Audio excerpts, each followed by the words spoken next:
ஒரு ஊரில் ஒரு ராஜா இருந்தார். அந்த ராஜாவுக்கு ஒரு மந்திரி. ராஜா ரொம்ப நியாயமானவர், நேர்மையானவர், கண்டிப்பானவர். தப்பு செய்கிறது யாராக இருந்தாலும் தண்டனை கொடுப்பார். வேண்டியவங்களுக்கு ஒரு நியாயம், வேண்டாதவங்களுக்கு ஒரு நியாயங்கிறதெல்லாம் அவர்கிட்ட கிடையாது. ஒரு சமயம் அரசவையில் அந்த அமைச்சரே விதிமுறைகளுக்கு புறம்பா ஏதோ நடந்துகிட்டு இருக்கார். மன்னருக்கு கோபம் வந்துட்டுது. உடனே அந்த அமைச்சரை கிட்டத்தில் கூப்பிட்டு அவர் கன்னத்தில் ஓங்கி ஒரு அறை கொடுத்துட்டாராம். உடனே அந்த அமைச்சர் என்ன பண்ணார் தெரியுமா? நேராக போனார். அங்கே நின்றுக்கிட்டு இருந்த இன்னொருத்தர் கன்னத்தில் ஓங்கி அரைஞ்சார். அறை வாங்கினவர் திகைச்சு போயிட்டார். இவர் ஏன் நம்மளை அரைகிறார் அப்படின்னு யோசனை பண்ணார். மன்னரும் திகைச்சு போயிட்டார். நாம இவர் அரைஞ்சா அதுக்காக இவர் போய் இன்னொருத்தர் அரையணுமா அப்படின்னு யோசனை பண்ணார். இவருக்கு என்ன பைத்தியமானு கூட நினைக்க ஆரம்பிச்சுட்டார். ஆனால் என்ன ஆச்சுன்னா, அப்புறம் அமைச்சர் அவர் கவனிச்சுக்கிட்டு இருந்தாரா, அவர் இன்னொருத்தர் அரைஞ்சார் இல்லையா, அந்த அறை வாங்கின ஆசாமியை பார்த்து கத்திக்கிட்டு இருந்தார். யார்? அமைச்சர். ஏன்பா என்கிட்ட அறையை வாங்கிக்கிட்டு இப்படி விவரம் இல்லாமல் நின்றுக்கிட்டு இருக்கிறிய, நான் உனக்கு கொடுத்ததை நீ வேற யாருக்கிட்டையாவது கொடுத்துரு அப்படின்னார். உடனே அந்த ஆள் பார்த்தான். தனக்கு அடுத்தபடியாக நின்றுக்கிட்டு இருந்தவனை ஓங்கி ஒரு அறை அரைஞ்சான். அவன் கண்ணத்தை தடவிட்டே யோசனை பண்ணான். இது ஏதோ புரிஞ்சுக்கிட்ட மாதிரி அடுத்தாப்புல நின்றுக்கிட்டு இருந்தவனை அரைஞ்சான். இப்படி இந்த அறை மாறி மாறி போய்கிட்டே இருக்குது. ஊர் பூரா பிரயாணம் பண்ண ஆரம்பிச்சுட்டுது. அன்னைக்கு ராத்திரி அந்த ராஜா படுக்கிறதுக்காக போனார். அந்த நேரம் பார்த்து அவர் கன்னத்தில் பலார்னு ஒரு அறை விழுந்தது. நம்மளே அறையிறது யாரு அப்படின்னு அதிர்ச்சியோட மன்னர் திரும்பி பார்க்குறாரு. அரைஞ்சது அவரோட மனைவி. என்னாச்சு உனக்குன்னு கத்துனார் ராஜா. உங்களுக்கு தெரியாதா, ஊர் பூரா ஒருத்தர் மாற்றி ஒருத்தர் மூலமாக இந்த அறை பிரயாணம் பண்ணிட்டு வருது அப்படின்னாங்க அந்த அம்மா. அப்படின்னா ஆரம்பித்த இடத்துக்கே வந்துட்டுதா அப்படின்னாராம் மன்னர். என்ன சொல்கிறீங்கன்னு கேட்டிருக்காங்க. இவர் விவரத்தை சொன்னாராம்.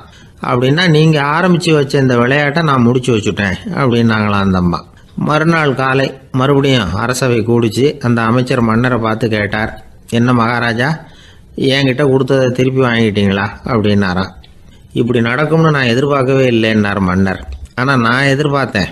அது எங்கே போயிட போகுது, ஊர் பூரா சுற்றி கடைசியில் உங்ககிட்ட தான் சேரும் அப்படிங்கிறது எனக்கு தெரியும் அப்படின்னார் அமைச்சர். இந்த கதை வேடிக்கையாக இருந்தால் கூட இதில் உள்ள கருத்து முக்கியமானது. இந்த உலகத்தில் பல கருத்துக்கள் இப்படி தான் மாறி மாறி சுற்றி வந்துக்கிட்டே இருக்குது. நம்மளும் ஒருத்தன் தன்னுடைய நண்பன் ஒருத்தனை கடத்தரில் பார்த்தான். உடனே ஓடி போய் பலார்னு ஒரு அறை கொடுத்தானான். அவன் கண்ணத்தை தடவிட்டு ஏன்டா என்ன அரைஞ்சேன்னு கேட்டிருக்கான். நீ ஏன்டா என்ன முட்டாள்னு என் மனைவிட்ட போய் சொன்னேன் அப்படின்ட்டுருக்கான் அவன். உன்னை ஒரு முட்டாள்னு சொன்னதுக்காகவா நீ என்ன அரைஞ்ச அப்படின்னு கேட்டிருக்கான் இவன். டேய், நான் அதுக்காக அறையலப்பா, அது ஒரு பெரிய ரகசியம். நான் முட்டாளுங்கிறது அந்த ரகசியத்தை நீ ஏன் எங்கள் வீட்டில் போய் சொன்னேன், அதுக்காக தான் அரைஞ்சேன் அப்படின்னு நானும் அவன்.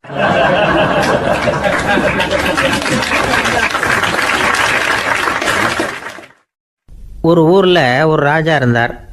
அவர் ஒரு பூனை வளர்த்தார். ரொம்ப செல்லமாக அவர் அந்த பூனையை வளர்த்தார். அவர் என்ன பண்ணுவார் தெரியுமா? இரவு நேரத்தில் அந்த பூனையோட தலையில் ஒரு விளக்கை வச்சுருவார். அந்த பூனை ரொம்ப ஜாக்கிரதையாக அந்த விளக்கு கீழே விழுந்துடாமல் பார்த்துக்கும். தலையை ஆட்டாமல் ரொம்ப நிதானமாக ராஜா பின்னாடி நடந்து போய்கிட்டே இருக்கும். அந்த விளக்கு வெளிச்சத்தில் எல்லா வேலைகளையும் செஞ்சுருவார். கையில் ஒரு விளக்கை தனியாக எடுத்துகிட்டு போக வேண்டிய அவசியமே இல்லை.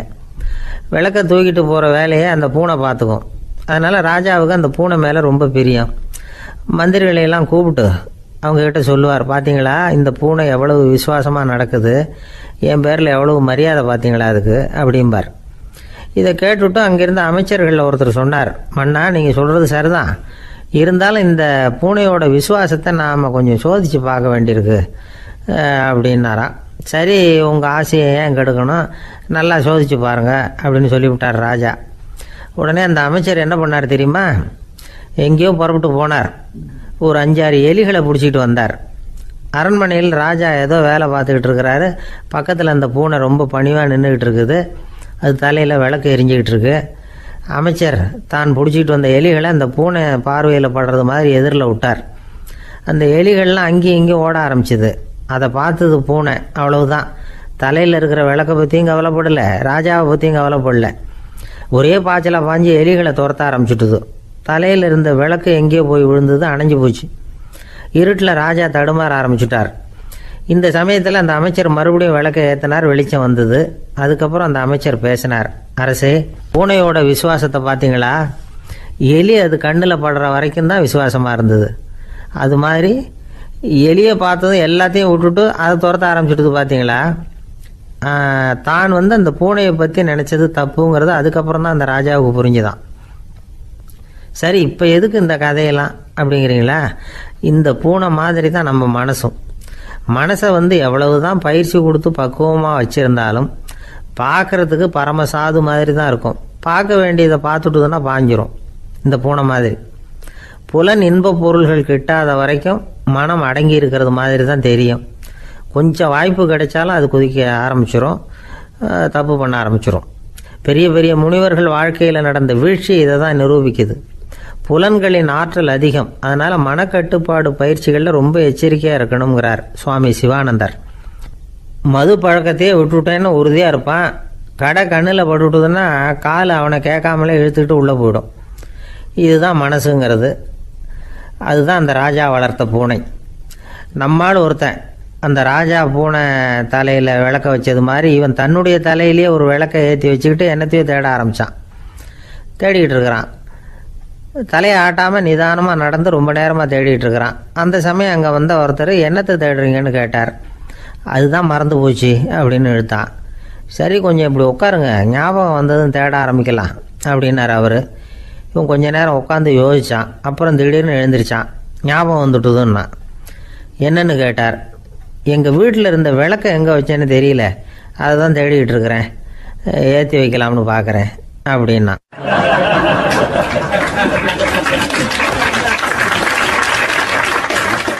வாழ்க்கையில் சில சந்தர்ப்பங்களில் நாம் சில அவமானங்களை சந்திச்சே தீர வேண்டியிருக்கு. என்ன பண்ணுறது, காலம் அப்படி. அவமானப்படுறவங்க உடனே அடங்கி போய்டுறது தான் உலக வழக்கம். அவமானப்பட்டால் உடனே சீறி எழுறவங்களும் உண்டு. ஆனால் அதையே ஒரு சவாலாக எடுத்துக்கிட்டு முன்னுக்கு வர்றவங்களும் சில பேர் இருக்கிறாங்க. அவங்க ரொம்ப அபூர்வம். இன்றைக்கி மனோதத்துவ நிபுணர்கள்லாம் என்ன சொல்கிறாங்க தெரியுமா? அவமானப்பட்டுட்டா உடனே அடங்கி போயிடக்கூடாதான். அதையே ஒரு சவாலாக எடுத்துக்கிட்டு மனசில் ஒரு வைராக்கியத்தோடு முயற்சி பண்ணினா வாழ்க்கையில் எல்லாரும் முன்னேறலாமா. அவமானங்கிறத நாம் வைராக்கியமாக மாற்றிக்கணும். அதுதான் வெற்றிக்கு வழி. ராமர் இந்த பூமியில் பிறந்ததே ஒரு வைராக்கியத்தினால தான் சார் அப்படின்னார் ஒருத்தர். எப்படிங்க அது அப்படின்னு கேட்டேன். அவர் சொன்னார், தசரதருக்கு ராமர் குழந்தையாக பிறக்கணும், அப்போ தான் இங்கே இருக்கிற கஷ்டங்கள்லாம் நீங்கும் அப்படின்னு சர்வ லோகமும் எதிர்பார்த்துக்கிட்டு இருக்குது. ஆனால் அவர் எப்போ பிறப்பார் அப்படின்னு யாருக்கும் தெரியல. அந்த காரியம் சீக்கிரம் நடக்கணுமே, அதுக்கு என்ன பண்ணுறது? நாரதர் வந்தார் ஒரு நாள் தசரதரை தேடி. தசரதா, உனக்கு ஒரு செய்தி தெரியுமான்னு ஆரம்பித்தார். அவர் எப்பவும் இப்படித்தானே ஆரம்பிக்கிறது வழக்கம். என்ன விஷயம்னு கேட்டார் தசரதர். தசரதா, நீ அடிக்கடி உன்னோட தேரில் ஏறிக்கிட்டு தேவலோகத்துக்கு போகிற, அங்கே போகிற வர்ற எல்லாம் பண்ணிகிட்ருக்க, எல்லாம் சரி. தேவலோகத்துலேயும் உன்னை நல்லபடியாக தான் வரவேற்கிறாங்க. தேவேந்திரன் உன்னை பிரியமாக அழைச்சிட்டு போய் தன்னுடைய அரியாசனத்திலேயே தனக்கு பக்கத்திலேயே உட்கார வைக்கிறான். நீயும் சந்தோஷமாக உட்காந்து பேசிவிட்டு வந்துடுற. ஆனால் நீ இங்கே வந்ததுக்கு அப்புறம் அங்கே என்ன நடக்குது தெரியுமா உனக்கு அப்படின்னாரான் நாரதர். என்ன நடக்குது எனக்கு ஒன்றும் தெரியலையே அப்படின்னாரான் தசரதர். நாரதர்கிட்ட கிட்டத்தில் கேட்டிருக்கார், கொஞ்சம் சொல்லுங்கள் என்னது அப்படின்னு. அவர் நெருங்கி வந்தாரான் நாரதரும். மெதுவாக அவர் காதோட காதாக சொன்னாராம். அதாவது நம்ம பாஷையில் சொல்லப்போனால் பற்ற வைக்கிறார். நீ அங்கே தேவேந்திரங்கிட்ட உட்காந்து பேசிவிட்டு வந்த பிறகு நீ அங்கே உட்காந்துருந்த அரியாசனத்தை தண்ணி ஊற்றி கழுவி சுத்தப்படுத்துகிறாங்க. நீ என்ன அந்த அளவுக்கு சுத்தம் இல்லாத ஆளா, தினம் குளிக்காமையாக இருக்கிற அப்படின்னாராம். தசரதருக்கு இது ரொம்ப அவமானமாக போயிட்டுது. அப்படியே செய்கிறாங்க அப்படின்னாராம். ஆமாம், நீ வேணும்னா நான் சொல்கிறது உண்மையாக இல்லையா அப்படின்னு சோதனை பண்ணி பார்த்துக்கோ அப்படின்னாரான் நாரதர். உடனே தசரதர் இதுக்காகவே புறப்பட்டு தேவலோகம் போனார். அங்கே வழக்கம் போலவே இவரை கூப்பிட்டு உட்கார வச்சு பேசிக்கிட்டு இருந்தான் தேவேந்திரன். கொஞ்ச நேரம் பேசிக்கிட்டு இருந்துட்டு சரி நான் கிளம்புறேன்னு புறப்பட்டார். சரி, அவனும் வாசல் வரைக்கும் வழி அனுப்பி வச்சுட்டு உள்ளே போயிட்டான். தசரதர் வெளியில் கொஞ்சம் நேரம் மறைஞ்சி இருந்துட்டு மெதுவாக உள்ளே எட்டி பார்த்தார் என்ன நடக்குதுன்னு. நாரதர் சொன்னது உண்மைதான். தசரதர் உட்காந்துருந்த ஆசனத்தை அங்கே 2 தேவர்கள் கழுவி சுத்தப்படுத்திக்கிட்டு இருக்கிறாங்க. தசரதரால் இதை தாங்கிக்க முடியல. அவருக்கு ரொம்ப அவமானமாக போச்சு. நேராக கிடுகிடுன்னு தேவேந்திரங்கிட்டே போனார். நான் உட்காந்துருந்த இருக்கையே சுத்தம் பண்ணுறியே, நான் என்ன அந்த அளவுக்கு பாவியா அப்படின்னு கேட்டார். ரொம்ப கோபமாக கேட்டார். தசரதரே, மனுஷனுக்கு 3 கடன்கள் உண்டு. தேவ கடன், ரிஷி கடன், பித்ரு கடன். இதை தீர்க்காதவன் பாவியாகிறான். இதில் மகனை பெறுவதால் தான் பித்ரு கடன் தீரும். உனக்கு மகன் கிடையாது, அதனால் நீ பாவி ஆகிற. பாவி உட்காந்துருந்த இடம்ங்கிறதுனால அதை சுத்தம் செய்ய வேண்டியது எங்கள் கடமை அப்படின்னு நானாம் தேவேந்திரன். இந்த இடத்துல தசரதருக்கு ஏற்பட்ட அவமானம் ஒரு வைராக்கியமாக மாறிச்சு. தேவேந்திரனே கேட்டுக்கோ, ஒரு மகனை பெற்ற பிறகு தான் இந்த சபையில் மறுபடியும் அடி எடுத்து வைப்பேன் அப்படின்னு சொல்லிவிட்டு போயிட்டாராம். போய் புத்திர காமேஷ் யாகம் பண்ணார், புத்திரர்கள் பிறந்தார்கள். இந்த கதையில் உள்ள கருத்து என்னென்னா, தேவேந்திரன் தசரதரை அப்படி அவமானப்படுத்தலைன்னா அவருக்கு இப்படி ஒரு வைராக்கியம் பிறந்திருக்குமா? யோசிச்சு பார்க்கணும். நமக்கு ஏற்படுகிற சில அவமானங்களையும் வைராக்கியமாக மாற்றிக்குவோம். அப்படி மாற்றிக்கிட்டோம்னா வாழ்க்கையில் முன்னேறலாம். நம்ம ஆளுங்க சில பேர் அவமானத்தை வைராக்கியமாக மாற்றிக்கிறது எப்படி தெரியுமா? நம்மக்கிட்ட ஒரு பையன் சொன்னான், எங்கள் அப்பா என்னை எல்லாருக்கும் முன்னாடி வச்சு திட்டிவிட்டார், பொறுப்பு இல்லாமல் ஊர் சுற்றுறேன்னு சொல்லி அவமானப்படுத்தி விட்டார். இனிமேல் நீ என் முகத்திலேயே முழிக்காதரா போடான்னு வேற சொல்லிவிட்டார். எனக்கு ரோஷம் வந்துட்டுது. அந்த அவமானத்தை வைராக்கியமாக மாற்றிக்கிட்டேன். அன்னையிலேருந்து அவர் முகத்திலேயே முழிக்கிறது இல்லை அப்படின்னா. அப்படியான்னு கேட்டோம்.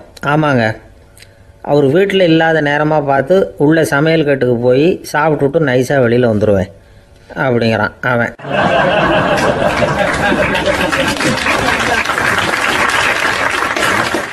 எனக்கு இது மட்டும்தான் சார் தெரியும், இதை தவிர வேறு எதுவும் தெரியாது அப்படின்னு சொல்லிக்கிட்டே காலம் தள்ளுறவங்க ரொம்ப பேர். அவங்கெல்லாம் கஷ்டப்பட வேண்டியிருக்கும். ஒருத்தர் தன்னுடைய தொழிலில் ரொம்ப கெட்டிக்காரராக இருக்கலாம். அதுக்காக எப்பவும் அதே ஞாபகத்தில் இருந்துக்கிட்டு உலகியல் அறிவு இல்லாமல் இருந்துடக்கூடாது. அது ஆபத்து. இதுக்காக நம்ம தாத்தா பாட்டிலாம் ஒரு கதை சொல்லுவாங்களே, கேள்விப்பட்டிருக்கீங்களா? ஒரு சமயம் ஒரு 4 பேர் சேர்ந்து வெளியூருக்கு பிரயாணம் போனாங்களாம். அந்த 4 பேர் எப்படி தெரியுமா? ஒருத்தர் வேதாந்தி, இன்னொருத்தர் சங்கீத வித்வான், 3வது ஆள் வைத்தியர், 4வது ஆள் ஜோசியர். இவங்க 4 பேரும் நண்பர்கள். அதனால் சேர்ந்து புறப்பட்டாங்க. வழியில் ஒரு ஊரில் தங்கினாங்க. இருட்டி போச்சு. அதனால் இன்றைக்கி ராத்திரி இங்கேயே தங்கி இருந்துட்டு நாளைக்கு புறப்படலாம் அப்படின்னு தீர்மானம் பண்ணாங்க. சாப்பாட்டுக்கு என்ன பண்ணுறது? அங்கேயே கடத்தெருவுக்கு போய் சாமான்லாம் வாங்கியாந்து சமைச்சு சாப்பிட்லாம்னு முடிவு பண்ணாங்க. 4 பேர் இருக்கிறதுனால ஆளுக்கு ஒரு காரியமாக செய்யலாம் அப்படின்னு வேலையை பிரிச்சுக்கிட்டாங்க. வைத்தியர் கறிகாய் வாங்க போனார், வேதாந்தி எண்ணெய் வாங்க போனார், ஜோசியர் பலசரக்கு வாங்க போனார், சங்கீத வித்வானுக்கு சமைக்கிற வேலை. எல்லாம் சரி. ஆனால் நடந்தது என்ன தெரியுமா? கடைத்தெருவுக்கு காய்கறி வாங்க போனார்ல வைத்தியர், அங்கே போய் மார்க்கெட்டில் பார்த்தார். ஒவ்வொரு கறிகாயாக எடுத்து பார்த்தார். இது பித்தம், உடம்புக்கு ஒத்துக்காது, இது வாயு, உடம்பு ஒத்துக்காது அப்படின்னு ஒவ்வொன்றா தள்ளினார். கடைசியில் ஒன்றுமே தேரல, வெறுங்கையோடு திரும்பி வந்துக்கிட்டு இருக்கிறார். எண்ணெய் வாங்க போனார் வேதாந்தி, அவர் ஒரு தொன்னையில் எண்ணெயை வாங்கினார். பேசாமல் அதை எடுத்துகிட்டு வர வேண்டியது தானே, முடியல. அவருடைய வேதாந்த மூளை சிந்திக்க ஆரம்பிச்சுட்டுது. இந்த தொன்னைக்கு எண்ணெய் ஆதாரமா அல்லது எண்ணெய்க்கு தொன்னை ஆதாரமா அப்படிங்கிற ஆராய்ச்சியில் இறங்கினார். என்னாச்சு தெரியுமா? அப்படி கவுத்து பார்த்தார். வாங்கின எண்ணெய் பூராவையும் வழியில் கொட்டிவிட்டு வெறும் தொன்னையோடு சேர்ந்தார். பலசரக்கு வாங்க போனார் ஜோசியர். அவர் ஒரு வழியில் பார்த்தாரு. வழியில் வந்தவங்களெல்லாம் அங்கங்கே ஒரு மரத்தடியில் உட்கார வச்சு அவங்களுக்கெல்லாம் ஆர்வம் சொல்ல ஆரம்பிச்சிட்டார். அப்படி ஒவ்வொருத்தராக சொல்லி முடிச்சுட்டு கடத்தருக்கு போய் சேர்ந்தார். இவர் அங்கே போய் சேர்றதுக்குள்ளே ரொம்ப நேரம் ஆகிட்டுது. கடையெல்லாம் பூட்டி விட்டு போயிட்டாங்க. என்ன செய்கிறது? அவரும் வெறுங்கையோடு திரும்பி சேர்ந்தார். சரி, இவங்க கதை தான் இப்படி ஆச்சு. அங்கே சமைக்கிறதுக்காக உட்காந்துருந்தார் சங்கீத வித்வான். அவர் கதை என்னாச்சு தெரியுமா? அங்கே அவர் அடுப்பை பற்ற வச்சு ஒலையை கொதிக்க வச்சார். அதாவது ஒரு பானையில் தண்ணியை ஊற்றி அடுப்பில் வச்சார். அது கொதிக்க ஆரம்பிச்சிது. தண்ணி கொதிக்கிற சத்தம் இருக்குதுல்ல, அது இவருக்கு தாளம் போடுறது மாதிரி இருந்தது. ஒரே குஷி, பாட ஆரம்பிச்சிட்டார். பாடிக்கிட்டே உற்சாகமாக கையில் இருந்த கரண்டியால் அந்த பானையில் தட்டினார், தாளம் போடுறதா நினச்சிக்கிட்டு. அவ்வளவுதான், பானை பட்டுன்னு உடஞ்சி போச்சு. தலையில் கையை வச்சுக்கிட்டு அவரும் உட்காந்துட்டார். எந்த தொழில் தெரிஞ்சாலும் சரி, அதை புத்திசாலித்தனமாக பயன்படுத்த தெரியலன்னா ஆபத்து தான். அதுக்காக தான் இந்த கதை. ஒரு பஸ்ஸு டிரைவர் ரொம்ப கெட்டிக்காரரு. பஸ்ஸை ரொம்ப திறமையாக ஆபத்து இல்லாமல் ஓட்டினதுக்காக பரிசுலாம் வாங்கினவர். அவரே ஒரு படகு ஓட்டுறதுக்காக அழைச்சிட்டு போயிருக்கிறாங்க, மோட்டார் படகு. அதையும் ரொம்ப திறமையாக தான் ஓட்டிகிட்டு போயிருக்கிறாரு. நடுக்கடலில் போனதும் படகு நின்று போச்சு. மோட்டாரில் ஏதோ கோளாறு. என்ன செய்யலாம் அப்படின்னு அந்த டிரைவரை கேட்டிருக்கிறாங்க படகுல இருந்தவங்கெல்லாம். அப்போ அவர் சொன்னாராம், கவலைப்படாதீங்க, ஒன்றும் பிரச்சனை இல்லை, எல்லாரும் கொஞ்சம் கீழே இறங்கி பின்னாடி தள்ளுங்க, மோட்டார் ஸ்டார்ட் ஆகிடும் அப்படின்னாராம்.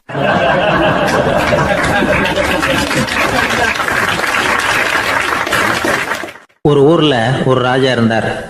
அவர் ஒரு நாள் காலையில் அரண்மனையில் மேல் மாடத்தில் வந்து நின்றுக்கிட்டு இருந்தார்.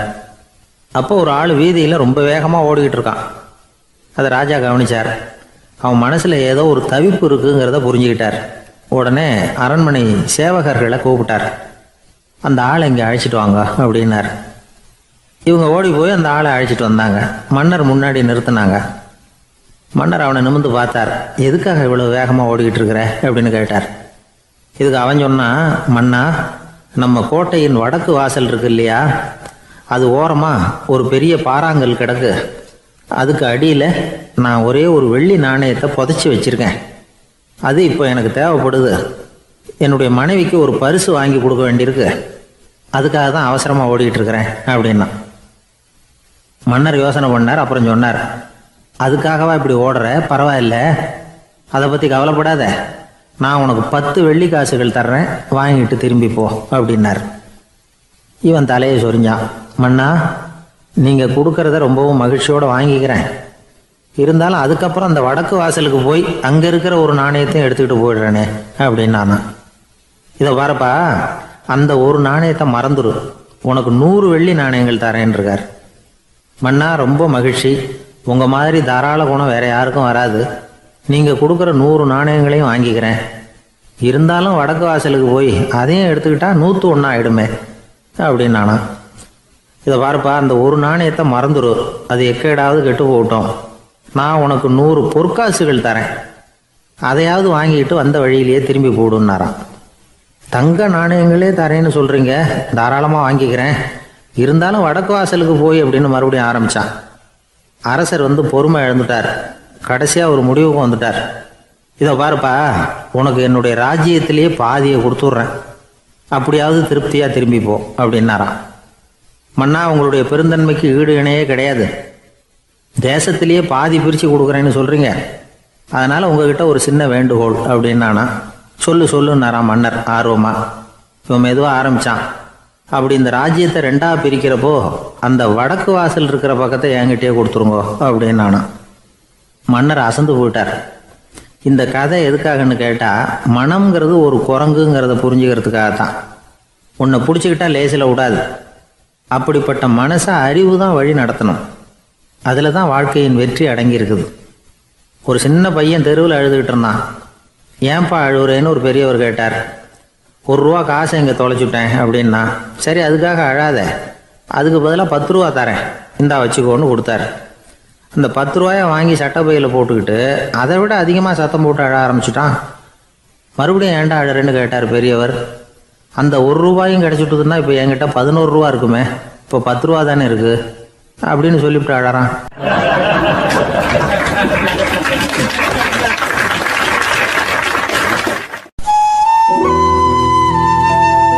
வெளிநாட்டுக்கு போகணும்னு ஆசை.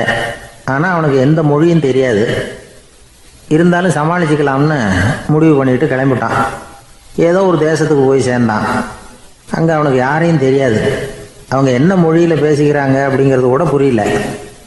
என்ன பண்ணுறதுன்னு யோசனை பண்ணிட்டு ஒரு இடத்துல நின்றுக்கிட்டு இருக்கிறான். எதிர ஒரு பெரிய கட்டடம்.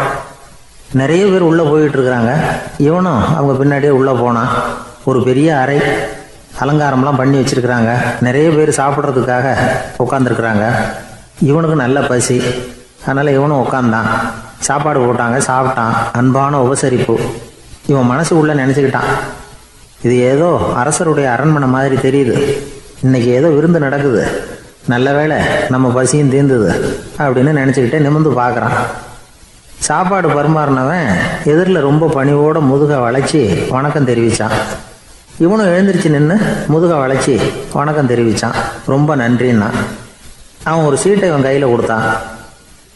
இவன் அதை வாங்கி பார்க்குறான். என்ன எழுதியிருக்குன்னு ஒன்றும் புரியல. சரி, இந்த நாட்டில் தங்களுடைய நன்றியை சீட்டில் எழுதி தான் கொடுப்பாங்க போல இருக்கு அப்படின்னு நினச்சிக்கிட்டு மறுபடியும் நன்றின்னா. ஆனால் அவன் காசை கொடுங்கன்னா. ஏன்னா அது ஒரு ஹோட்டல், இவன் சாப்பிட்டதுக்கான பில் அது. இவன் அதை புரிஞ்சிக்கவே இல்லை. நன்றின்னு அந்த சீட்டில் எழுதி கொடுக்குறாங்க போல இருக்கு அப்படின்னு நினச்சிக்கிட்டு அதை வாங்கி சட்டை பையில் பத்திரமா வச்சுக்கிட்டு, பரவாயில்லைங்க, ரொம்ப மகிழ்ச்சின்னா. ஒரு வெளிநாட்டுக்காரனுக்கு இவ்வளவு தூரம் மரியாதை பண்ணுறீங்களே, எங்கள் ஊருக்கு போனதும் உங்களை பற்றி நிறைய சொல்லுவேன் அப்படின்னா. இவன் என்ன சொல்கிறான்னு அவனுக்கு புரியல. இவனை பிடிச்சி அழைச்சிட்டு போய் முதலாளி முன்னாடி நிறுத்தினான். நாம் சொன்னதில் இவனுக்கு ரொம்ப பெருமையாக இருக்கணும் போல இருக்கு, அதுதான் பெரிய இடத்துக்கு அழைச்சிட்டு வந்திருக்கிறான் அப்படின்னு இவன் நினச்சிக்கிறான். அவரும் பில்லுக்கான பணத்தை கொடுங்கிறாரு. பரவாயில்லைங்க, ரொம்ப மகிழ்ச்சி, நன்றிங்கிறான் இவன். அவரு பார்த்தார், இவனை நீதிமன்றத்துக்கு அனுப்பி வச்சுட்டார். இவன் என்ன நினச்சிக்கிட்டான், நம்மளை இந்த ஊர் ராஜா முன்னாடியே அழைச்சிக்கிட்டு வந்து நிறுத்தி இருக்கிறாங்க போல இருக்கு, என்ன ஒரு பெருந்தன்மை அப்படின்னு நினச்சிக்கிறான். நீதிபதி சொன்னார், சாப்பிட்டதுக்கான பணத்தை கொடுத்துரு, இல்லைன்னா அதுக்கான தண்டனையை அனுபவிக்க வேண்டியிருக்கும்னார். ராஜாவே நமக்கு நன்றி சொல்கிறாரு போல இருக்கு அப்படின்னு நினச்சிக்கிறான் இவன். என் மகிழ்ச்சிக்கு எல்லையே இல்லைங்க அப்படின்னா. அவர் பார்த்தார், இவனுக்கு தண்டனை கொடுக்க வேண்டியது தான் அப்படின்னு முடிவு பண்ணார். உடனே தீர்ப்பு எழுதினார். இவனை கழுதையில் பின்புறமாக உட்கார வைங்க, இவன் ஒரு மோசடிக்காரன் அப்படின்னு ஒரு போர்டு எழுதி அவன் கழுத்தில் மாட்டுங்க, அப்புறம் அந்த கழுதையை ஊர் பூரா விரட்டுங்க அப்படின்னார். இவனுக்கு தான் மொழி புரியலையே, ஏதோ நடக்குது அப்படிங்கிறது மட்டும் புரியுது. எல்லாரும் சேர்ந்து இவனை ஒரு கழுதை மேலே உட்கார வச்சாங்க. ஓஹோ, நம்மளை பாராட்டி ஒரு ஊர்வலம் நடத்துகிறாங்க போல இருக்கு அப்படின்னு நினச்சிக்கிறான் இவன். எல்லாரும் சத்தம் போட்டுக்கிட்டு கையை தட்டிக்கிட்டு கழுதை பின்னாடி ஓடி வர்றாங்க. இவனுக்கு ரொம்ப உற்சாகமாக இருக்குது. எல்லாருக்கும் கை கூப்பி வணக்கம் சொல்லிக்கிட்டே போகிறான். கூட்டத்தில் திடீர்னு ஒரு தெரிஞ்ச முகம் தெரியுது. அவனுடைய தேசத்தை சேர்ந்த ஒரு ஆள் அவன். அவனை பார்த்ததும் இவனுக்கு ரொம்ப உற்சாகம். நம்ம ஊருக்கு போனதும் இங்கே நமக்கு கிடைச்ச மரியாதையெல்லாம் உண்மைதான்னு சொல்கிறதுக்கு ஒரு சாட்சியும் கிடைச்சிட்டுது அப்படின்னு நினச்சிக்கிறான். அவனை பார்த்து கத்தனான், நல்லா பார்த்துக்க, இந்த ஊர் மக்கள் எனக்கு எப்படிப்பட்ட வரவேற்பு கொடுக்குறாங்கங்கிறத நல்லா கவனிச்சுக்கோ அப்படிங்கிறான். அவனுக்கு அவமானமாக போட்டுது. தலையை குனிஞ்சிக்கிட்டே நழுவி போயிட்டான்.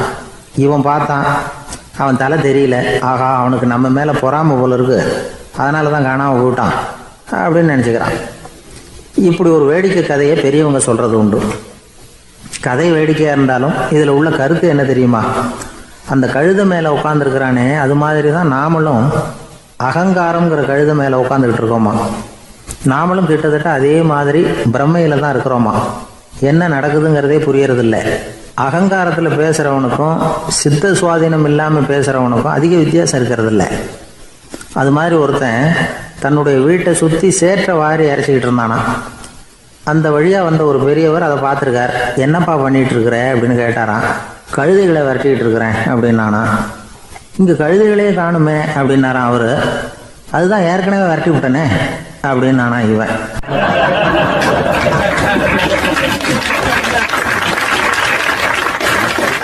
சங்கீத வித்வான்களில் பல வகை உண்டு. சில குறிப்பிட்ட ராகங்களை பாடுறதில் அவங்களுக்கு பெருமை வர்றது உண்டு. ஆனால் ஒருத்தர் இருந்தார், அவரால் ஒரு ராகத்துக்கே பெருமை வந்தது. அந்த ராகத்தை அவர் வாசித்து கேட்கணும் அப்படின்னு சொல்லுவாங்க. அது என்ன ராகம்னா தோடி ராகம். சரி, அந்த வித்வான் யாருன்னா அவர் தான் திருவாவடுதுறை ராஜரத்னம் பிள்ளை. பேராசிரியர் கல்கி ஒரு சமயம் தம்முடைய பத்திரிகையில் எழுதினாராம். அதை அப்படியே படிக்கிறேன் கேளுங்களேன்.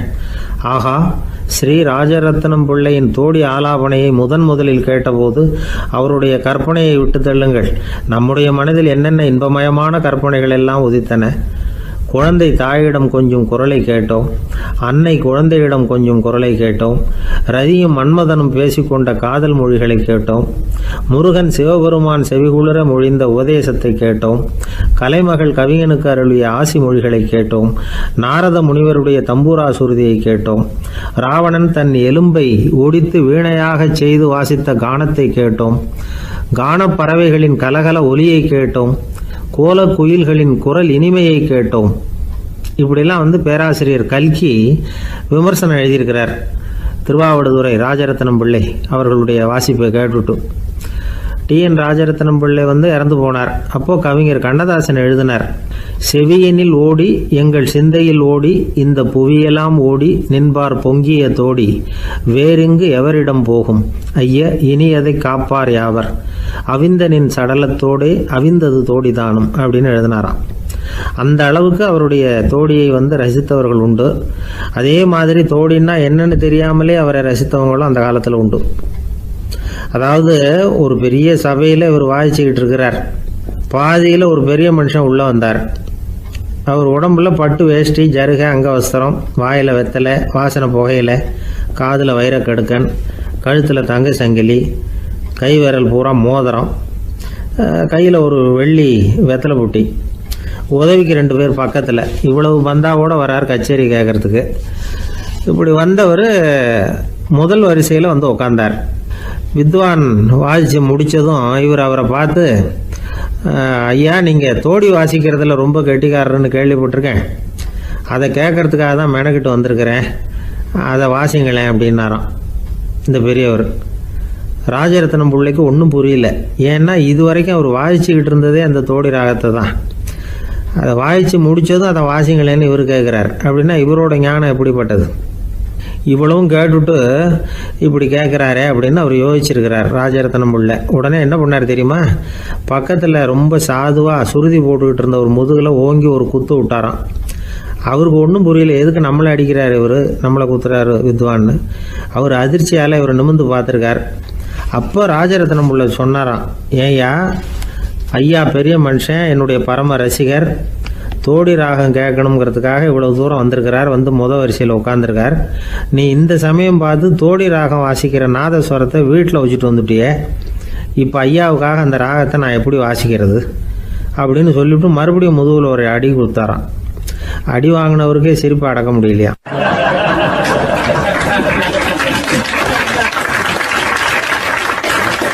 இமயமலை அடிவாரத்தில் ஒரு மடம். அங்கே ஒரு சன்னியாசி இருந்தார். அவர்கிட்ட ஒருத்தர் வந்தார். சுவாமி, ஆசையை உதற நினைக்கிறேன், முடியல, ஒட்டிக்கிட்டே வருது அப்படின்னாராம். இப்படி உட்கார, ஒரு கதை சொல்கிறேன் அப்படின்னு சொல்லி அவர் சொல்ல ஆரம்பித்தாராம். அவர் சொன்ன கதை என்னென்னா, ஒரு ஊரில் ஒரு ஆள் இருந்தான். அவன் பேர் குப்புசாமி. அவங்ககிட்ட எப்பவும் ஒரு பழைய தொப்பி இருக்கும், விடவே மாட்டான். அதனால் அவனை எல்லோரும் தொப்பி சாமி அப்படின்னு தான் கூப்பிடுறது வழக்கம்.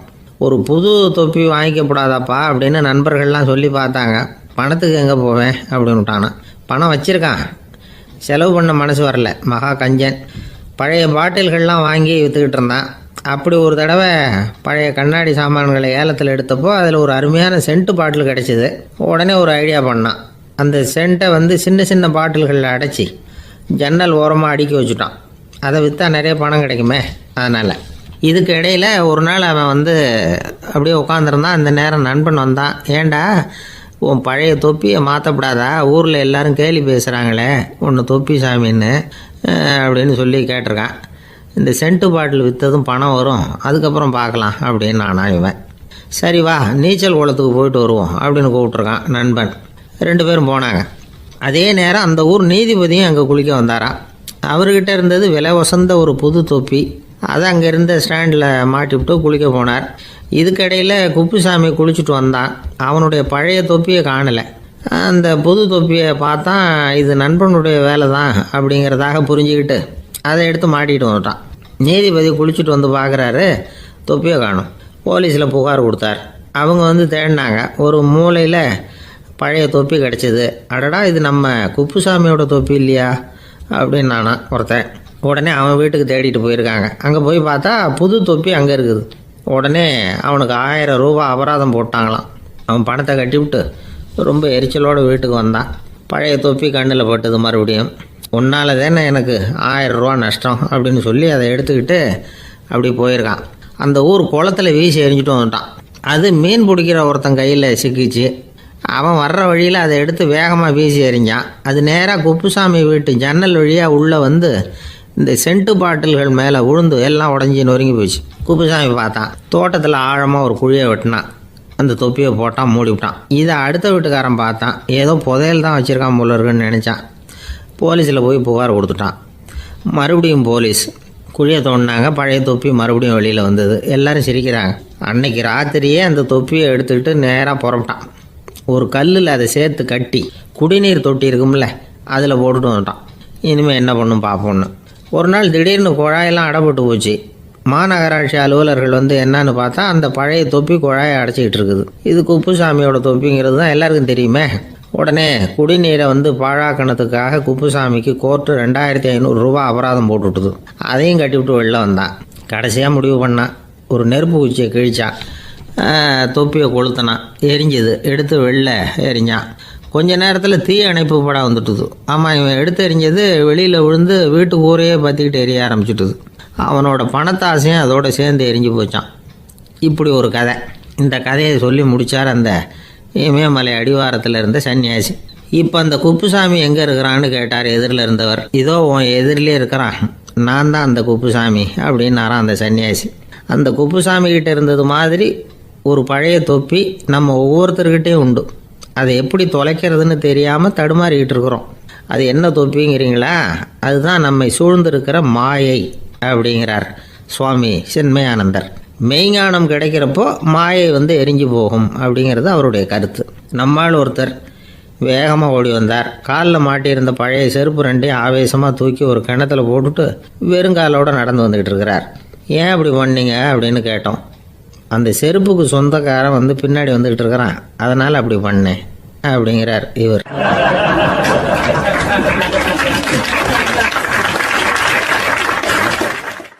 ஒரு கடைக்கு போனேன், 5 ரூபா பணத்தை எடுத்து கொடுத்தேன். ஒரு தினசரி பத்திரிகையை கேட்டேன்.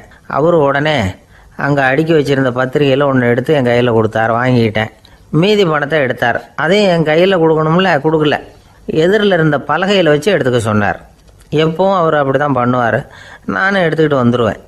இவர் ஏன் இப்படி பண்ணுறாருங்கிறது எனக்கு ரொம்ப நாளாக ஒரு சந்தேகம். ஒரு நாள் அவர்கிட்டயே இதை கேட்டுவிட்டேன். ஏங்க, நீங்கள் உங்கள் கடைக்கு பொருள்கள் வாங்குறவங்களுக்கு நீங்கள் பாக்கி சில்லறையை கொடுக்குறப்போ பலகையில் வச்சு விட்றீங்க, கையில் கொடுக்க மாட்டேங்கிறீங்களே, ஏன் அப்படின்னு கேட்டேன். காசை கையில் கொடுத்தா நம்மக்கிட்ட இருக்கிற லட்சுமி போயிடுவா சார் அப்படின்னார். அதாவது பணம் செலவாயிடும் அப்படின்னு அர்த்தமா. இன்னொரு நண்பர், அவர் ஒரு நாள் வழக்கத்துக்கு மாறாக ரொம்ப சோகமாக உட்காந்துருக்கிறார். ஏங்க என்னாச்சு, ஏன் இப்படி கப்பலே கவிழ்ந்தது மாதிரி உட்காந்துருக்குறீங்க அப்படின்னு கேட்டேன். கப்பலே கவிழ்ந்திருந்தா கூட நான் இப்படி கவலைப்பட மாட்டேன் சார், வேற ஒன்று நடந்து போச்சுன்னார். என்னன்னு கேட்டேன். என் உச்சந்தலையில் பல்லி ஒன்று விழுந்துட்டுதுன்னார். அதுக்காகவா இப்படி அப்படின்னு ஆச்சரியப்பட்டேன். ஆமாங்க, பல்லி உச்சந்தலையில் விழுந்தால் பலன் என்னன்னு பஞ்சாங்கத்தில் பார்த்தேன், மரணம்னு போட்டிருக்கு அப்படின்னு சொல்லிவிட்டு அவர் தொடர்ந்து கவலைப்பட ஆரம்பிச்சிட்டார். இப்படியும் ஒருத்தர், என் கூட வேலை பார்க்குற ஒருத்தர் எப்படி தெரியுமா, தினமும் வலது காலை வச்சு தான் ஆஃபீஸுக்கு உள்ளே நுழைவார். என்னைக்காவது தவறுதலாக இடது காலை வச்சு உள்ளே வந்துட்டார்னா அன்னைக்கு பூரா மனசு சங்கடப்படுவார், எந்த வேலையும் சரியாக ஓடாது. கேரம் போர்டு ஆடுற ஒருத்தர் எப்போ ஆட உட்காந்தாலும் ஸ்ட்ரைக்கரை கை தவறி கீழே விழுற மாதிரி பண்ணி அதுக்கப்புறம் அதை எடுத்துக்கிட்டு ஆட உட்காருவார். ஏன்னா எப்போது ஒரு தடவை நிஜமாகவே அது கை தவறி கீழே விழுந்திருக்குது. அன்னைக்கு பிரமாதமாக ஜெயிச்சுட்டார். உடனே ஒரு முடிவுக்கு வந்துட்டார், கை தவறுனா லாபம் அப்படின்னு. அதுக்கப்புறம் அதையே பழக்கமாக்கிக்கிட்டார். பூனை குறுக்க போனால் சகுனம் சரியில்லைன்னு நினைக்கிறவங்க உண்டு. ஆனால் ஒருத்தர் எப்படி தெரியுமா, அவர் வெளியில் கிளம்புற சமயம் பக்கத்து வீட்டு ரேடியோவில் மியாவ் மியாவ் பூனை குட்டின்னு பாட்டு சத்தம் கேட்டால் கூட போதும், சகுனம் சரியில்லைன்னு பிரயாணத்தை கேன்சல் பண்ணிவிடுவார். இப்போ இவ்வளவும் எதுக்கு சொல்கிறோம்னா, அளவுக்கு மீறின சகுன நம்பிக்கைகள் இருக்குது பாருங்கள், இதோட பயமும் சேர்ந்துக்கிட்டதுன்னு வச்சுக்கோங்க, இது ஒருத்தருடைய மனநிலையை பாதிச்சிடும். இது உளவியல் நிபுணர்கள் சொல்கிற கருத்து. வாழ்க்கையே தடுமாற வச்சிரும். பாதுகாப்பு இல்லாத உணர்வு, ஒரு விதமான டிப்ரெஷன் மனநிலை, இதெல்லாம் தான் இதுக்கு காரணமாக அமையலாம். சில பேர் காய்கறி நறுக்க கத்தியை கையில் எடுத்தால் கூட நேரம் சரியாக இருக்கா அப்படின்னு பார்த்துட்டு தான் வேலையை ஆரம்பிக்கிறது வழக்கம். அறிவு தான் மனசுக்கு வாத்தியாராக இருக்கணும், அப்போ தான் வாழ்க்கை நிம்மதியாக இருக்கும். அறிவு மனசு சொல்கிறபடியெல்லாம் கேட்க ஆரம்பிச்சுட்டுதுன்னா இடைஞ்சல் தான். ஒருத்தருக்கு 7ஆம் நம்பர் தான் ராசியான நம்பரான். 7ஆம் தேதி தான் எந்த காரியத்தையும் ஆரம்பிப்பாராம். 7 எழுத்து வர்றது மாதிரி பேரை மாற்றி வச்சுக்கிட்டார். 7 மணிக்கு தான் தினமும் எழுந்திருப்பார். 7ஆம் நம்பர் வீட்டில் தான் குடியிருக்கார். கல்யாணம் கூட 7ஆம் தேதி தான் பண்ணிக்கிட்டார். அவர் ஒரு நாள் குதிரை பந்தயத்துக்கு போனாராம்.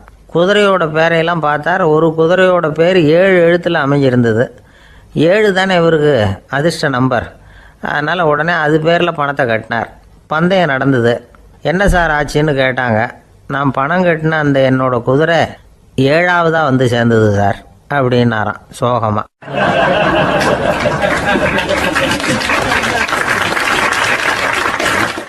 இந்த உலகத்தில் நாம் நல்லபடியாக இருக்கணும்னா அதுக்கு முக்கியமாக தேவைப்படுறது 2. ஒன்று செல்வம், இன்னொன்று அறிவு.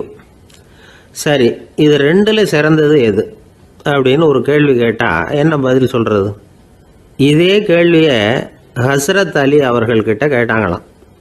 அவர் ஒரு பெரிய அறிஞர்.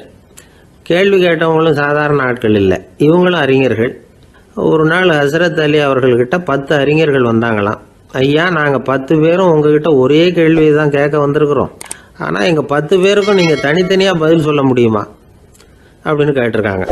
அதாவது அவங்க ஒரே கேள்விக்கு இவர்கிட்ட இருந்து 10 விதமான பதில் எதிர்பார்க்குறாங்க.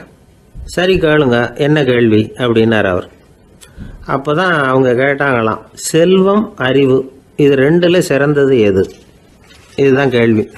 ஹஸ்ரத் அலி என்ன பண்ணார் தெரியுமா? அவங்கள ஒவ்வொருத்தராக கூப்பிட்டார். ஒவ்வொரு விதமான பதிலை சொல்லி அனுப்புனார்.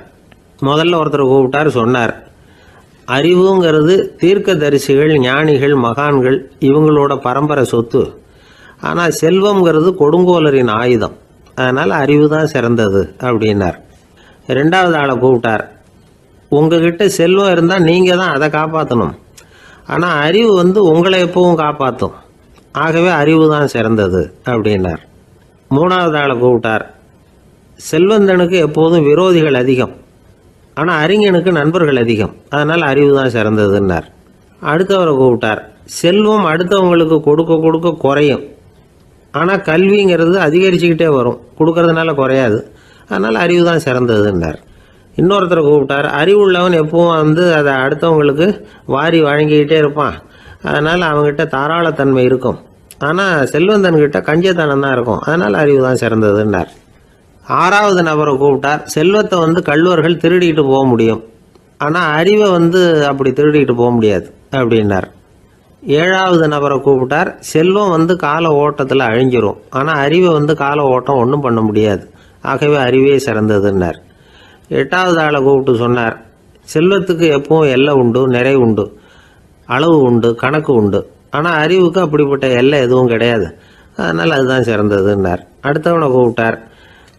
செல்வம் உள்ளத்தில் உள்ள ஒளியை போக்கிவிடும், இருட்டை உண்டாக்கிவிடும், விரிந்த மனப்பான்மையை குறுகலாக்கிவிடும். ஆனால் அறிவு அப்படி இல்லை, இருண்ட உள்ளத்தில் ஒளியை பாய்ச்சி அதை விசாலப்படுத்துது. அதுதான் சிறந்ததுன்னார்.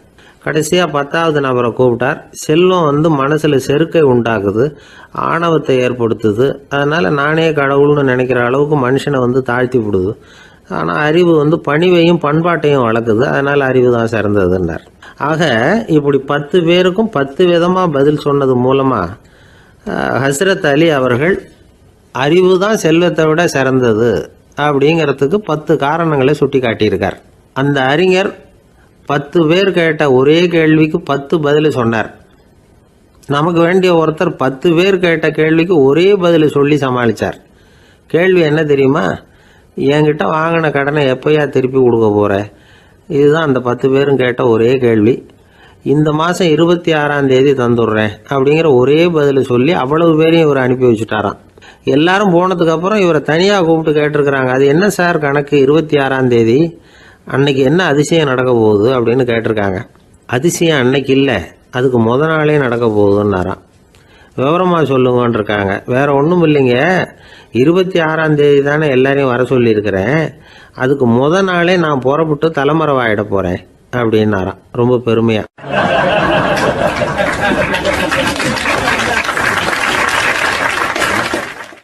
ஒரு இலக்கிய கூட்டம் ஏற்பாடு பண்ணியிருக்கிறோம், நீங்கள் அவசியம் அதில் பேசணும் அப்படின்னு கேட்டுக்கிட்டார் ஒருத்தர். வேணாங்க, 4 பேருக்கு முன்னாடி நிற்கிறதுனா எனக்கு ரொம்ப கூச்சமாக இருக்கும் அப்படின்னாரு இவர். ஏன் சார் இன்னமும் குழந்த மாதிரி கூச்சப்படுறீங்களே அப்படின்னார் அவர் ஒரு மாதிரியாக சமாளித்து அனுப்பி வச்சுட்டு அதுக்கப்புறம் அதை பற்றி இவர் யோசித்து பார்த்துருக்கார். சில நிபுணர்கள் எழுதியிருக்கிறத படித்தும் பார்த்துருக்கிறார். மனோதத்துவ நிபுணர்கள் என்ன சொல்கிறாங்க தெரியுமா? 10லேருந்து 20% குழந்தைகள் பிறக்கிறப்பவே கூச்ச சுபாவம் கொண்டதாக தான் இருக்குதான். ஒரு தாத்தா தன்னோட பேர பிள்ளைய ஆசையாக கூப்பிடுறார் விளையாட்டு காட்ட, அதை அழுதுகிட்டு ஓடி போகுது. ஒரு அம்மா தன்னோட பிள்ளைய பள்ளிக்கூடத்தில் சேர்க்கறதுக்காக கூப்பிட்டுக்கிட்டு போகிறாங்க. அந்த புள்ள அம்மாவோட முந்தானையில் ஒளிஞ்சிக்கிட்டு வெளியில் வரமாட்டேங்குது. இவங்களெல்லாம் எப்படி சமாளிக்கிறது? குழந்தைகளோட கூச்ச சுபாவத்தை போக்குறது எப்படி? இதுக்கு நிபுணர்கள் சில யோசனைகளை சொல்லியிருக்கிறாங்க. மற்றவங்களுக்கு முன்னாடி என் பையனுக்கு கூச்சம் ரொம்ப அதிகம் சார், மற்றவங்க பார்த்தா ரொம்ப வெக்கப்படுறான், இப்படி சொல்கிற அப்பாக்கள் உண்டு. என் பையன் புது மனுஷால பார்த்தா அட்டையாக ஒட்டிக்குவான் சார் அப்படின்னு சொல்கிற அப்பாக்களும் உண்டு. இப்படிலாம் குழந்தைகளுக்கு முத்திரை குத்துறது ரொம்ப தப்பான். புதுசாக யாராவது வீட்டுக்கு வந்தால் குழந்தை தானாக தன்னோட கூச்சத்தையும் பயத்தையும் போக்கிக்கிட்டு சகஜமாக மாறி வர்றதுக்கு வாய்ப்பு கொடுக்கணுமா. ஒரு கூட்டத்துக்கோ அல்லது சொந்தக்காரங்க கல்யாணத்துக்கோ குழந்தைய அழைச்சிட்டு போகிறீங்க, அங்கே போய் கட்டாயப்படுத்தி குழந்தைய மற்றவங்க கிட்ட பேச சொல்லக்கூடாது. சில சமயம் குழந்தை தானாக தன்னுடைய கூச்ச சுபாவத்தை விட்டு பேசுகிறதுக்கு முன் வந்தால் அதை பாராட்டணும். குழந்தை கலகலப்பு இல்லாமல் மௌனமாக இருந்ததுன்னா அதையும் கண்டுக்கக்கூடாது. குழந்தை பேச ஆரம்பித்தா அதை ஆர்வத்தோடு கவனிக்க தெரியணும். கலந்து உரையாடுற பழக்கத்தை வீட்லேயே ஆரம்பிக்கலாம். கேட்டதுக்கு பதில் சொல் அப்படின்னு நீங்கள் அதிகாரம் பண்ணிகிட்டு இருக்கக்கூடாது. அது குழந்தைக்கு பேசுகிற சந்தர்ப்பத்தை குறைச்சிருமா. இப்போ நாம் அதிகாரம் பண்ணால் கேலி செய்கிற பழக்கம் குழந்தைகளை ரொம்ப பாதிச்சிருமா. பெரியவங்களானதுக்கு அப்புறமும் சில பேர் கூச்சத்தோடவும் பயத்தோடவும் இருக்கிறதுக்கு இதுதான் காரணம். சின்ன வயசில் அவங்கெல்லாம் ஏதாவது கேலிக்கு ஆளாகி இருப்பாங்க. ரெண்டாவது குழந்தை மூத்த குழந்தைய கேலிக்கு ஆளாகிற சந்தர்ப்பங்களை கண்டு கேலி பண்ணினா அது இளம் நெஞ்சங்களை விட்டு நீங்கிறதே இல்லையா. எப்பவும் குழந்தையோட நடை உடை பாவனைகளை பற்றி சொல்லிக்கிட்டே இருக்கக்கூடாதான். அதுவே கூச்ச சுபாவத்தை கொண்டுட்டு வந்துடுமா. அப்பா எங்கேன்னு யாராவது கேட்டால் இது மாதிரி இன்ன காரியத்துக்காக வெளியில் போயிருக்கார், இத்தனை மணிக்கு திரும்பி வருவார் அப்படின்னு சொல்கிற அளவுக்கு குழந்தைகளை பழக்கப்படுத்தி வைக்கணும். ஃபோன்லேயே யாராவது விசாரித்தா கூட இது மாதிரி பதில் சொல்லு அப்படின்னு சொல்லணும். சின்ன சின்ன மீட்டிங்கில் 4 வார்த்தை பேச தயார் பண்ணலாம். ஒரு கடையிலையோ அல்லது ஹோட்டல்லையோ ஏதாவது விவரம் கேட்கணும்னா உங்கள் குழந்தைய தைரியமாக அனுப்புங்க. குழந்தைகள் பணிவாகவும் பொறுமையாகவும் விவரம் கேட்குறப்போ கூச்ச சுபாவம் தானாக போயிடும். சின்ன வயசுலேயே இப்படிலாம் பழக்கப்படுத்தினா தான் வருங்காலத்தில் தைரியமாக இந்த சமுதாயத்தில் வாழ முடியும். இல்லைன்னா 60 வயசுலேயும் அடுப்பங்கரையை விட்டு வெளில வர்றதுக்கு கூச்சப்பட்டுக்கிட்டு தான் இருக்க வேண்டியிருக்கும். இந்த காலத்து பிள்ளைங்க எவ்வளவோ பரவாயில்ல, எதுக்கும் தயங்குறதில்ல, கூச்சப்படுறதில்ல. ஒரு அம்மா அடுப்பங்கரையிலேருந்து சத்தம் போட்டாங்க, டேய் ராமு, தயவு பண்ணி அந்த டிவியை நிறுத்துறா, அந்த பெண்ணோட குரல் மகா மோசம், அடுப்பங்கரையில் இருக்கிற என்னாலேயே அதை சகிச்சிக்க முடியல அப்படின்னாங்களாம்.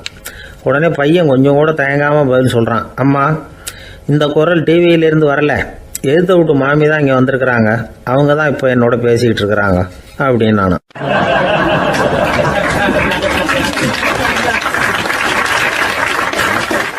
வங்க நாவலாசிரியர் சரத் சந்திரர் ஒரு நண்பர் அவர்கிட்ட வந்தார். வழக்கமாக எல்லா எழுத்தாளர்கள்கிட்டையும் கேட்குற ஒரு கேள்வியை கேட்டார். நீங்கள் எழுத்துத்துறைக்கு வந்தது எப்படி? இதுதான் கேள்வி. அதை தெரிஞ்சு என்ன பிரயோஜனம்னார் சரத் சந்திரர். சும்மா சொல்லுங்களேன், தெரிஞ்சுக்கிறேன் அப்படின்னார் வந்தவர். சரி சொல்கிறேன்னு ஆரம்பித்தார். நான் ரங்கூனில் வேலை பார்த்துக்கிட்டு இருந்தேன். சம்பளம் பத்தில், வேலையும் பார்த்துக்கிட்டு ஒரு பலசரக்கு கடை வைக்கலாம்னு நினச்சேன். என்னால் மளிகை கடை வச்சு சரியாக நடத்த முடியுமாங்கிற சந்தேகம் என் மனைவிக்கு. அதை சோதனை பண்ணி பார்க்கணுங்கிறதுக்காக சில பொருள்களின் அளவு, அதோட விலை, இப்படி சிலதை சொல்லி எல்லாத்தையும் மனக்கணக்காக கூட்டி போட சொன்னாங்க. என்னால் சரியாக கூட்டி சொல்ல முடியல. உங்களால் மளிகை கடை நடத்த முடியாதுன்னு சொல்லிவிட்டாங்க. உடனே என்ன பண்ணுறது, வேறு வழி இல்லை, கதை எழுத ஆரம்பிச்சிட்டேன் அப்படின்னார். கேட்டவருக்கு சிரிப்பு வந்துட்டு தான். சரத் சந்திரர் ஒரு பக்கம் சீரியஸான நாவல்கள், சிறுகதைகள் எழுதியிருந்தாலும் அவருடைய இன்னொரு பக்கம் வேற விதம். நண்பர்கள்கிட்ட பேசும்பொழுதும் சரி, அவர்களுக்கு கடிதங்கள் எழுதும்போதும் சரி, கேலியும் கிண்டலும் நகைச்சுவை உணர்வும் அதிகமாக இருக்கும். காந்திஜி ஒரு சமயம் கல்கத்தாவுக்கு வந்திருந்தார். தேசபக்தர்கள் பல பேர் அவர்கிட்ட பேசிக்கிட்டு இருந்தாங்க. அப்போது சரத் சந்திரரும் அங்கே இருந்தார். கிரண் சங்கர் ராய் அப்படிங்கிறவரும் அங்கே இருந்தார். அவர் சொன்னாராம், காந்திஜியோட பழகிய முதல் வங்காளி நான் தான். போயர் யுத்த காலத்தில் இவர் லண்டனுக்கு வந்திருந்தப்போ என்கிட்ட தான் வங்காள மொழி கற்றுக்கிட்டார் அப்படின்னாராம். உடனே சரத் சந்திரர் காந்திஜியை பார்த்து, இவர் உங்களுக்கு வங்காள மொழி கற்றுக் கொடுத்தது உண்மைதானா அப்படின்னாராம். ஆமான்னாராம் காந்தி. அதனால தான் உங்களால் வங்காள மொழி கற்றுக்க முடியல அப்படின்னாராம். எல்லாரும் சிரிச்சாங்களாம். சரத் சந்திரர் சாம்தாபேர் அப்படிங்கிற கிராமத்தில் தங்கியிருந்தார் ஒரு இலக்கிய நிகழ்ச்சியில் கலந்துக்கிறதுக்காக. அதுக்காக ஒரு கல்கத்தாவுக்கு போக வேண்டிய சூழ்நிலை. அதுக்காக புறப்பட்டார். அந்த சமயத்தில் பின்னாடி இருந்து யாரோ அவரை கூப்பிட்டாங்க. இப்படி கூப்பிட்டவரை பார்த்து இன்னொருத்தர் யாரோ அதட்டி இருக்கிறாங்க. போகிறவரை ஏன் இப்படி கூப்பிடுறீங்க அப்படின்னு. ஏன் கூப்பிட்டா என்னன்னு கேட்டிருக்கார் சரத் சந்திரர். புறப்படுறவங்கள பின்னாடி இருந்து கூப்பிடுறது அபசகுனம், போகிற இடத்துல ஏதாவது ஆபத்து வரலாம் அப்படின்னு அதுக்கு விளக்கம் கொடுத்துருக்கிறார் அவர். உடனே சரத் சந்திரர் சொன்னாராம், இதோ இவங்க என்ன இலக்கிய கூட்டத்துக்கு அழைச்சிட்டு போகிறாங்களே, இதை விட வேற என்ன ஆபத்து வந்துட போகுது அப்படின்னாராம். இப்படி சரத்சந்திரருக்கு இயல்பாகவே நகைச்சுவை உணர்வு உண்டு. அவருடைய நண்பர் ஒருத்தர் வீட்டுக்கு கூப்பிட்டுருந்தார். அங்கே ஒரு கச்சேரிக்கு ஏற்பாடு பண்ணியிருந்தாங்க. சரத்சந்திரருக்கு இயல்பாகவே கச்சேரியில் நீண்ட ஆலோசனையெல்லாம் கேட்கறதுக்கு பொறுமை இருக்காது. அதனால் மெதுவாக பாட போகிறவர் எப்படி அப்படின்னு கேட்டிருக்கார். அவருக்கு ரொம்ப நல்லா பாட தெரியும் அப்படின்னு சொல்லியிருக்கிறாங்க. அதுக்கு சரத்சந்திரர், பாட தெரியுங்கிறது சரி, பாட்டை நிறுத்த தெரியுமா, அதை சொல்லுங்க முதல்ல அப்படின்னாராம்.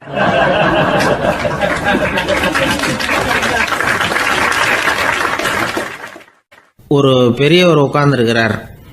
அவரை சுற்றி அவருடைய தோழர்கள் உட்கார்ந்துருக்கிறாங்க.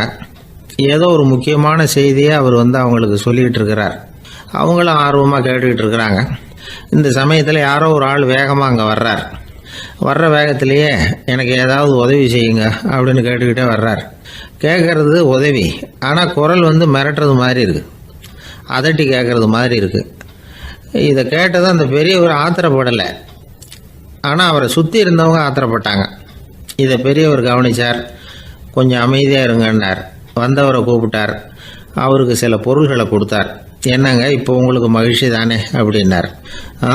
அப்படின்னு அலட்சியமாக அவர் சொல்கிறார். நான் உங்களை நல்ல முறையில் நடத்தினேன்னா அப்படின்னு கேட்குறாரு அவர் மறுபடியும். அதெல்லாம் ஒன்றும் இல்லை அப்படின்னு சொல்லி அவர் சொல்லிகிட்டு இருக்கிறாரு. குரலில் கடுமை குறையில. சுற்றி இருந்தவங்களால இதை பொறுத்துக்க முடியல. கோபத்தோடு அவரை நோக்கி நெருங்க ஆரம்பித்தாங்க.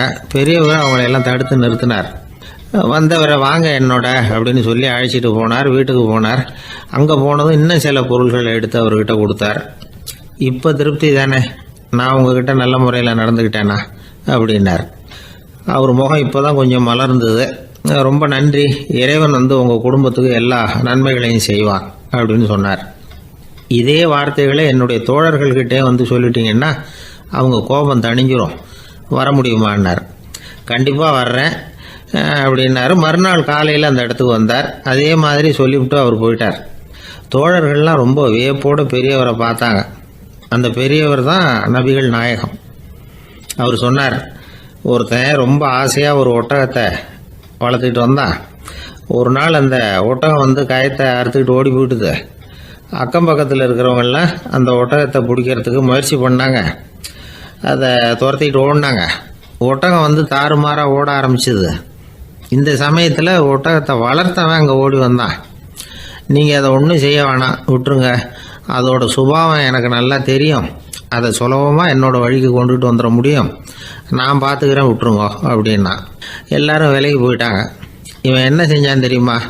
கொஞ்சம் புல்லை கையில் எடுத்துக்கிட்டு அந்த ஒட்டகத்தை நெருங்கினான். அவ்வளவுதான். அது ஓடி இவன் காலடியில் உட்காந்துக்கிட்டது.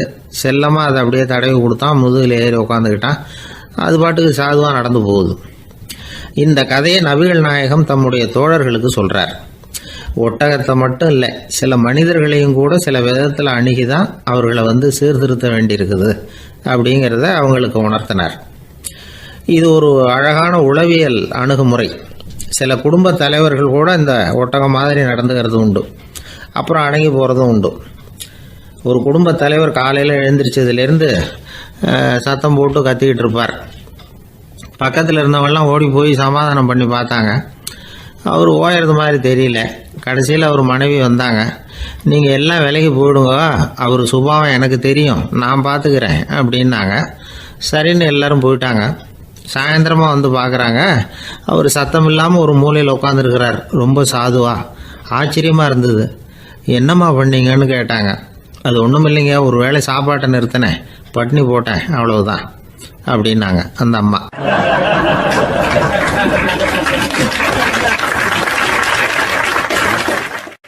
அமெரிக்க ஜனாதிபதி ஆப்ரஹாம் லிங்கன் ஒரு நாள் தன்னோட கோச்சு வண்டியில் தலைநகரான வாஷிங்டனுக்கு போயிட்டு இருக்கிறார். கோச்சு வண்டி ஒரு சாலையில் போயிட்டு இருக்கு. அந்த சாலைக்கு ஒரு பக்கத்தில் பயங்கரமான சதுப்பு நிலம். சதுப்பு நிலம்னா அது புதைகுழி, புதை மணல்ங்கிறோம்ல, அது மாதிரி. அந்த சதுப்பு நிலத்தில் யாராவது மாட்டிக்கிட்டா அவ்வளோதான், ஆளை கொஞ்சம் கொஞ்சமாக உள்ளே அமுக்கிவிடும், தப்பிச்சு கரையிறது கஷ்டம். அப்படிப்பட்ட நிலம் அது. ஆப்ரஹாம் லிங்கன் ஏதோ ஒரு முக்கியமான அரசாங்க வேலையாக போயிட்டு திரும்பி வந்துக்கிட்டு இருக்கிறார். அதனால் அந்த சமயத்தில் அவர் விலை உசந்த ஆடைகளை அணிஞ்சிருக்கிறார். அப்படி அவர் அந்த கோச்சு வண்டியில் வந்துக்கிட்டு இருக்கிறாரு. அந்த சமயத்தில் ஒரு காட்சி அவர் கண்ணில் போட்டுவிட்டது. என்ன தெரியுமா? ரோட்டுக்கு பக்கத்தில் இருந்த சதுப்பு நிலத்தில் ஒரு இளம் பன்றி குட்டி சிக்கிக்கிட்டு தவிச்சிக்கிட்டு இருக்குது. பரிதாபமாக கத்திக்கிட்டு இருக்குது. அதை பார்த்தார் லிங்கன். அவருக்கு என்னவும் மாதிரி ஆயிட்டுது. உடனே வண்டியை நிறுத்த சொன்னார். கீழே இறங்கினார். தன்னோட விலை உசந்த ஆடைகளை பற்றி லட்சியம் பண்ணவே இல்லை. தனக்கே ஆபத்து வரலாம்ங்கிறத பற்றியும் கவலைப்படலை. தான் ஒரு குடியரசுத் தலைவருங்கிறத பற்றியும் அவர் நினச்சி பார்க்கல. நேராக அந்த சதுப்பு நிலம் பக்கமாக போனார். அந்த சேத்துல இறங்கி பன்றிக்குட்டியை காப்பாற்றி கரைக்கு கொண்டுட்டு வந்து சேர்த்துட்டார். அதுக்கப்புறம் நிம்மதியாக கோச்சு வண்டியில் ஏறி வெள்ள மாளிகைக்கு வந்து சேர்ந்தார். ட்ரெஸ்ஸு உடம்பு பூரா சேரு சகதி. பார்க்குறவங்களுக்கெல்லாம் ஆச்சரியமாக போச்சு. அவங்களுக்கு ஒன்றும் புரியல. இவர் நேராக ட்ரெஸ்ஸு மாற்றிக்கிறதுக்காக போனார். கோச்சு வண்டி ஓட்டிகிட்டு வந்தவங்கிட்ட போய் எல்லாரும் கேட்டாங்க என்ன ஆச்சு அப்படின்னு. அவர் வர்ற வழியில் நடந்த விவரத்தை சொன்னார். ஆபிரகாம் லிங்கனுடைய இந்த இறக்க குணத்தை எல்லாரும் பாராட்டினாங்களாம், புகழ்ந்தாங்களாம். ஆனால் இதுக்கு லிங்கன் என்ன பதில் சொன்னார் தெரியுமா? தயவு பண்ணி இந்த புகழ்ச்சியான பேச்சையெல்லாம் ஒதுக்குங்க, அதெல்லாம் வேணாம். அந்த சின்ன பிராணி சகதியில் மாட்டிக்கிட்டு துடிச்சிக்கிட்டு இருந்தது. அதை பார்த்தேன். உடனே என்னுடைய இதயத்தில் ஒரு முள்ளு தைச்சது மாதிரி ஒரு உணர்வு. அந்த முள்ளை பிடுங்கி எறிஞ்சேன், அவ்வளவுதான். உண்மையில் அந்த பிராணிக்கு நான் உதவினேங்கிறத விட எனக்கு ஏற்பட்ட இன்னலை போக்கிக்கிட்டேன் அப்படிங்கிறது தான் உண்மை. அதுதான் பொருத்தம். அப்படி இருக்கிறப்போ இதில் புகழறதுக்கு என்ன இருக்குது அப்படின்னார் ஆபிரகாம் லிங்கன். எவ்வளவு யதார்த்தமான வார்த்தைகள் பாருங்கள். இந்த காலத்தில் நம்மளையும் பல பேர் அப்படி உண்டு. நீச்சல் தெரியாத ஒரு ஆள் தண்ணியில் இறங்கிட்டான். தண்ணி ஆழம்ங்கிறது அப்புறமா தான் தெரிஞ்சுது. தத்தளிக்க ஆரம்பிச்சுட்டான். வாழ்னு கத்துறான். கரையில் நின்றுக்கிட்டு இருந்த ஒருத்தர் இதை பார்த்தார். உடனே அவருக்கு இதயத்தில் முள்ளு தைச்சது மாதிரி ஒரு உணர்வு. உடனே குபீர்னு தண்ணியில் பாய்ஞ்சார். அவரை காப்பாற்றி கரைக்கு கொண்டுட்டு வந்து சேர்த்தார். இதை பார்த்துக்கிட்டு இருந்த இன்னொருத்தர் காப்பாற்றின அந்த ஆளை பாராட்டி புகழ்ந்தார். என்ன புகழாதீங்க சார் அப்படின்னார் அவர். ஏன்னு கேட்டார் இவர். நான் அந்த ஆளை ஏன் காப்பாற்றினேன் தெரியுமா? அவன் நேற்றுக்கு என்கிட்ட 300 ரூபா கடன் வாங்கியிருக்கிறான். இவன் தண்ணியில் போட்டான்னா நான் கொடுத்த கடனும் தண்ணியில் போடும். அதனால தான் விழுந்து காப்பாற்றினேன் அப்படின்னா அந்த ஆள்.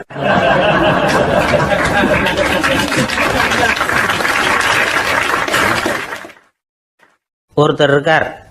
நல்ல உத்தியோகத்தில் தான் இருக்கிறார். ஆனால் எப்போ பார்த்தாலும் முகத்தை வெறுப்பாக வச்சிருப்பார். அப்படியே வருவார் போவார். ஏன் சார் இப்படி இருக்கிறீங்க அப்படின்னு விசாரித்தோம். ஏன்டா இந்த வேலைக்கு வந்தோம்னு இருக்கு சார் அப்படின்னார். உங்கள் வேலை உங்களுக்கு பிடிக்கலையா அப்படின்னு கேட்டோம். இல்லைன்னார். இப்படிப்பட்டவங்க வெற்றிகரமான வாழ்க்கை வாழ முடியாது. இது நிபுணர்கள் கருத்து. வேலையை நேசிக்க தெரிந்தவர்கள் வெற்றி பெறுவார்கள் அப்படிங்கிறாங்க அவங்க. எந்த துறையாக இருந்தாலும் சரி, அந்த துறையில் வெற்றிகரமாக இருக்கிறவங்கள விசாரித்து பாருங்கள். எனக்கு என்னுடைய வேலை ரொம்ப பிடிக்கும் அப்படின்னு சொல்கிறவங்களாக தான் இருப்பாங்க. அப்படி இருந்தால் தான் அது வெற்றிகரமாக இருக்க முடியுது அவங்களால.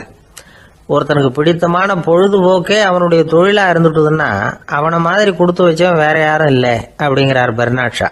ஒரு தடவை மன்னர் ஹுமாயூன் உயிரை தண்ணீர் முண்டு ஊற்றுகிற தொழிலாளி ஒருத்தர் காப்பாற்றினாராம் அந்த ஹுமாயூன் உயிரை. உடனே மன்னர் கேட்டிருக்கார், உனக்கு என்ன வேணும்னாலும் கேளு தரேன், உயர் பதவி வேணுமா அப்படின்னு கேட்டாராம். மன்னா, மக்களின் தாகம் தீர்க்கக்கூடிய இந்த பணியை விட உயர்ந்தது உண்டா அப்படின்னாராம் அந்த தொழிலாளி. அவரால் அவருடைய வேலையை நேசிக்க முடிஞ்சுது. அதனால் மகிழ்ச்சியாக இருக்க முடிஞ்சுது. நாமெல்லாம் அப்படி இல்லை. வேலை கிடைக்கிற வரைக்கும் கிடைச்சா போதும் அப்படின்னு இருக்கோம். கிடைச்சதுக்கப்புறம் ஏன்டா அந்த வேலைக்கு வந்தோம்னு ரொம்பவும் அழுத்துக்குவோம். சரி, நாம் இருக்கிற இடத்துல நாம் வெற்றிகரமாக இருக்க வழி உண்டா அப்படின்னா உண்டுன்னு சொல்கிறாங்க. அதாவது மன இயல் நிபுணர்கள் இருக்கிறாங்க இல்லையா, அவங்க அதுக்கு முக்கியமாக 6 வழிகள் சொல்கிறாங்க. நீங்கள் ஒரு அலுவலகத்தில் வேலை பார்க்குறவரா அப்படின்னா இதை கேளுங்க. அதாவது உங்கள் மேலதிகாரி எதிர்பார்ப்புக்கு தகுந்த மாதிரி உங்கள் வேலை இருக்குதா? அப்படி இல்லைன்னா முதல்ல உங்கள் வேலையின் தரம் உயரணும். உங்களுக்கு மேலே கீழே வேலை பார்க்குற பணியாளர்கள்கிட்ட நல்ல விதமாக பழகிறீங்களா? அந்த உறவு முறையில் ஏதாவது குறை இருந்தால் அதை கண்டுபிடிச்சி சரி பண்ணுங்க. நம்பிக்கைக்கு உரியவர் அப்படின்னு நீங்கள் பேர் எடுக்கணும். நீங்கள் எடுக்கிற முடிவு நல்ல முடிவாக தான் இருக்கும் அப்படின்னு அடுத்தவங்க சொல்லணும். உங்கள் தோற்றத்துக்கு முக்கியத்துவம் கொடுங்க. இது மனம் உடல் ரெண்டும் சம்பந்தப்பட்டது. அதனால் மனசையும் ஆரோக்கியமாக வச்சுருக்கணும், உடம்பையும் ஆரோக்கியமாக வச்சுருக்கணும். உங்களுடைய நிர்வாகம் செயல்படுற விதத்தை நல்லா புரிஞ்சு வச்சுக்கணும். உங்களுடைய நிர்வாகம் இப்போ ஒரு காரியம் செய்யுதுன்னு வச்சுங்க, ஏன் அப்படி செய்யுது, எதுக்காக அப்படி செய்யுது, அதனுடைய குறிக்கோள் என்ன, அது நீடிக்கிறதுக்கு காரணம் என்ன, இதெல்லாம் தெரிஞ்சுக்கணும். சிரிப்புக்கு வஞ்சகம் பண்ணக்கூடாது, நல்லா சிரிக்கணும், அப்போ தான் அது திரும்ப கிடைக்கும். கடந்த கால தோல்வியை பற்றி கவலைப்படக்கூடாது. முதலாளி விருப்பம் தெரிஞ்சு நடந்துக்கிறது நல்லது தான். அதுக்காக காக்கா பிடிக்கணுங்கிற அவசியம் இல்லை. உங்களுக்கு ஒரு பொறுப்பான வேலை கிடைக்குது, உடனே சத்தம் குழப்பம் அப்படின்னு சூழ்நிலையை இறுக்கமாக ஆக்கிடக்கூடாது. எந்த சூழலையும் இயல்பாக கையாளக்கூடியவர் அப்படிங்கிறத காட்டணும். இதெல்லாம் உங்கள் துறையில் நீங்கள் வெற்றி பெற நிபுணர்கள் சொல்கிற யோசனைகள். இவ்வளவு விவரமும் சொல்லிவிட்டு ஒருத்தரை பார்த்து கேட்டோம், இப்போ சொல்லுங்கள், நீங்கள் செய்கிற வேலை உங்களுக்கு பிடிச்சிருக்குதா அப்படின்னு.